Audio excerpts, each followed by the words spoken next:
Salut tout le monde, on est avec Florent Marais, nageur paralympique de 19 ans, qui a une agénésie de la jambe droite. Il lui manque le péroné et une partie du mollet. Dans cette première partie, on va revenir avec lui sur le report des Jeux paralympiques et leurs conséquences sur sa préparation, mais on va commencer avec son confinement. Comment ça se passe ton confinement? Qu'est-ce que tu fais pour passer le temps? Eh ben écoute, là, j'ai trouvé un petit taf le matin, donc je travaille de 4h à 13h. Du coup, le matin, comme ça, je m'occupe comme ça, je sors comme ça. Et après, l'après-midi, je suis chez moi, je fais une séance de sport par jour. Et après, souvent, soit la télé, soit les jeux vidéo. T'arrives à tenir? Tu trouves pas ça très long? Là, ça va parce que je m'occupe, du coup, je vois pas trop le temps passer et mes journées passent assez vite. Là, c'était long les 2 premières semaines, j'ai trouvé ça long au début. Et là, je commence à m'habituer, j'ai pris un rythme, une routine, du coup, ça va, ça passe à peu près vite. Et tu travailles dans quoi le matin? Je fais de la mise en rayon. Dans le magasin, ça se passe bien? Ouais, on est bien, on tourne les masques toutes les heures, on change les gants toutes les demi-heures, tout, du coup, super professionnel là-dessus. En dehors du travail, du coup, t'as dit que tu as des séries. En ce moment, je viens de finir Friends, j'avais recommencé Friends, du coup, et là, je pars sur El Chapeau, et après, en jeu vidéo, je joue surtout à LoL ou FIFA. Qu'est-ce que tu fais que tu faisais pas avant, que tu as le temps de faire maintenant? Je pense que je prends plus du temps pour profiter de la vie. Avant, c'était vraiment sport, et tu vois, j'avais pas joué aux jeux vidéo depuis 6 mois, je pense. Du coup, je reprends des petits plaisirs comme ça, à regarder la télé, à me poser longtemps devant la télé. Je profite du confinement pour pas penser au sport et vraiment penser à moi et profiter, histoire de faire un break tant que je le peux, quoi. Et qu'est-ce qui te manque du coup maintenant? Bah là, ça commence à être long de pas nager, je pense. Je pense que ça va commencer, là, ça va être de plus en plus long de pas nager. Je pense que même juste pas aller à la piscine, même sans vraiment l'entraînement me manque, mais sans plus, c'est vraiment le fait d'aller faire du sport, sortir et vraiment voir les autres nageurs, m'entraîner. Et après, ça commence à manquer, mais pour le moment ça va parce que j'arrive à quand même faire du sport, donc j'arrive à avoir j'arrive à bouger et avoir ma dose quand même chaque jour. À la reprise, tu seras beaucoup plus dans l'eau. Déjà que vous passez pratiquement 5 heures, 6 heures par journée, je crois.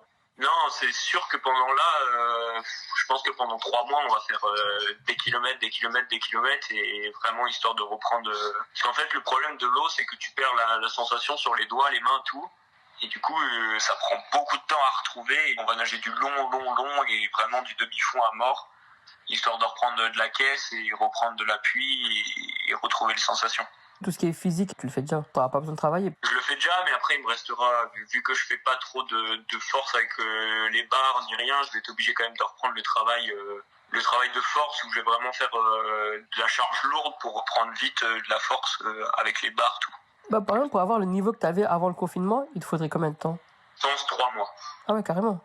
Ouais, il faut quand même faire un temps de réacclimatisation, il faut retrouver les sensations dans l'eau, tout. Et je pense que 3 mois et c'est mon niveau que j'avais avant. Par rapport au report des JO, ça se passe comment pour toi? Qu'est-ce que ça change concrètement? Bah, c'est positif et négatif, on va dire. Je suis jeune, du coup, gagner une année, c'est positif sportivement parce que je vais être plus âgé et je vais avoir plus de maturité. Donc, physiquement, j'ai encore le temps de me développer une année et comme j'ai pas encore fini ma croissance ni rien, ça peut être positif et peut-être que c'est positif de gagner une année pour avoir des meilleurs résultats. Puis après, c'est négatif parce que du coup, je perds une année de préparation où j'avais vraiment ciblé là-dessus et du coup, j'avais fait des travaux spéciaux où je perds du temps sur le long terme et j'avais vraiment joué sur le court terme. Du coup, c'est juste là-dessus. Donc, il va falloir recommencer les mêmes travails pour être performant sur du court terme et du coup, j'ai perdu le travail sur le long terme. Le bloc des jeux, c'est vraiment 3 années où tu travailles pour la 4e année et après la dernière année, c'est vraiment une année intensive mais plus dans le détail. Mais par exemple, là, t'avais des courses de prévues. J'ai pas fait de compète depuis décembre. Du coup, tu perds un peu les automatismes et tout. Après, va falloir replonger vite, va falloir se remettre dans le bain des compétitions assez vite. Et après, il va falloir reprendre un rythme. Après, je sais que je vais avoir les championnats d'Europe fin 2020, donc ça va me faire une grosse échéance pour revenir. Et puis après, on aura les mondes et les jeux en 2021. Donc ça va me laisser le temps de me préparer quand même avant. J'aurai 2 grosses échéances avant d'aller aux jeux quand même. Tu auras 2 grosses échéances, tu viens de dire. Tu vas utiliser ces compétitions comme des étapes dans ta préparation aux jeux? Du coup, les championnats d'Europe vont devenir une étape parce que je vais pas être assez préparé pour faire quelque chose là-bas de sérieux niveau temps.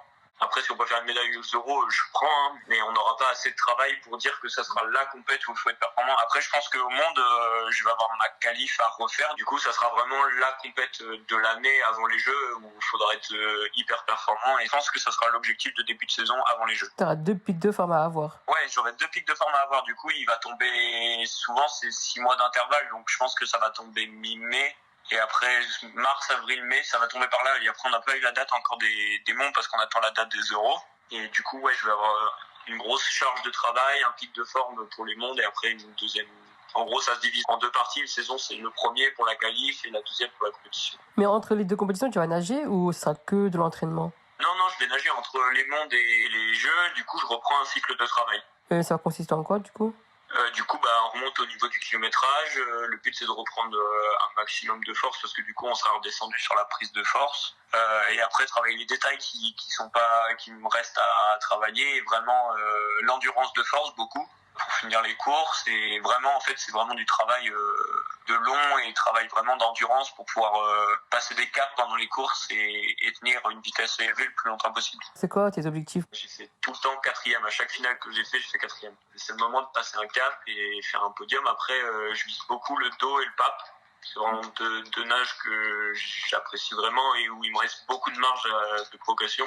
Et du coup, objectif pour les Jeux, faire une médaille dès cette année et après, dans 4 ans, gagner. Et si je peux gagner dès mes premiers Jeux, je gagne. Hein, mais après, je sais que je suis encore jeune. Du coup, je vais nager avec des gens qui ont 25, 26 ans, qui ont déjà la maturité physiquement et la maturité mentalement. Et après, Paris, c'est vraiment l'objectif. C'est là où je serai le plus en forme physiquement parce que j'aurai 24 ans et c'est là où tu es le mieux sportivement. Voilà pour cette première partie. La seconde sera très bientôt disponible.